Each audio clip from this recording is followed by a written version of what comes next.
Jesus was the stricken rock. But let me tell you, the Bible along the way in the wilderness, they made the second rock. In fact, the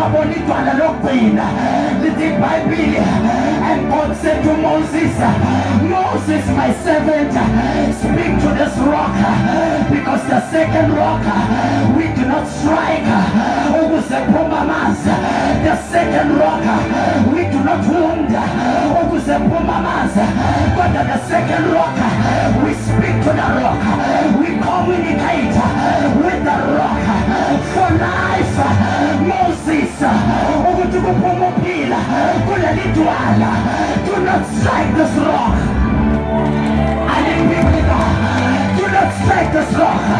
But the little Mose, Sialitumisa, Kupumamase, Nelituala, Siatanasa, Sitanazetwalele, Kupumamase, Nelituala Mose, Alisa Shaiwa. But we worship this rock. We say rock of our salvation. There is no one like you.